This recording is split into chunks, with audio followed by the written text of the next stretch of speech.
Tout un stock d'œufs en chocolat entreposé à l'arrière du magasin avec une affiche bien visible « Ne pas toucher ». Ces produits ont été retirés des rayons à la demande de la direction. On a reçu en fait un message de Deleuze comme quoi on devait retirer la marque Kinder de nos rayons. Et donc je me suis empressé avec mes collaborateurs, comme vous le voyez ici, de vider totalement le rayon Kinder. Et de l'autre côté aussi également de vider tout ce qui était à retirer par précaution. 125 cas de salmonelle ont été déclarés dans l'Union européenne et au Royaume-Uni après la consommation d'œufs en chocolat de cette marque. 5 produits sont concernés. Kinder Surprise 20 grammes et 3 fois 20 grammes dont la date de péremption est comprise entre le 11 juillet et le 7 octobre 2022. Kinder Surprise Maxi Chocobon et Kinder Mini X avec une date de péremption entre le 10 août et le 10 septembre 2022. Depuis ce matin, dans les supermarchés, les clients rapportent les produits concernés et se font rembourser. On a juste regardé les dates et on les a rapportées, c'est tout. J'ai appris qu'il y avait un risque de salmonellose.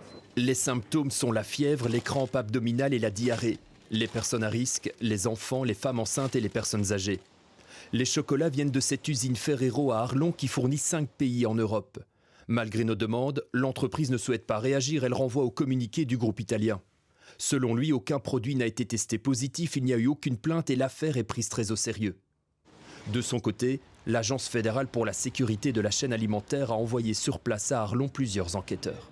On va faire des échantillons, on va contrôler leur manière de produire, on va contrôler leur manière de réceptionner les matières premières, de les analyser, de les transformer, de les stocker, la chaîne du chaud, la chaîne du froid, tout ça on contrôle, on est en permanence sur place et on va identifier ce qui a pu poser problème. En tout cas, Ferrero doit rendre des comptes à l'AFSCA aujourd'hui.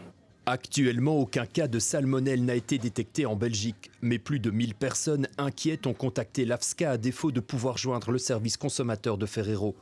Une mauvaise publicité pour le groupe qui tombe au pire moment à l'approche de Pâques. Oui, on l'a dit, tous les regards se tournent vers le site de Ferrero à Arlon, critiqué notamment pour son manque de communication. Sur place, nous rejoignons Louis Matagne. Bonsoir Louis. C'est vrai, l'entreprise ne communique pas et peu d'informations filtrent. Oui, bonsoir Nathalie. Exactement, ici, la direction du site d'Arlon, c'est simple, silence radio. Le groupe Ferrero ne communique pas plus. C'est simple, on ne veut pas faire de commentaires à ce stade sur la situation. En fait, les seuls qui acceptent de communiquer un peu, prudemment, ce sont les syndicats. Des syndicats qui nous expliquent que l'inquiétude règne au sein des travailleurs de l'entreprise, à ce stade surtout pour l'image de marque de Ferrero et du site d'Arlon où nous nous trouvons. Une inquiétude qui a poussé les syndicats à demander un conseil d'entreprise extraordinaire. Il a eu lieu en milieu d'après-midi.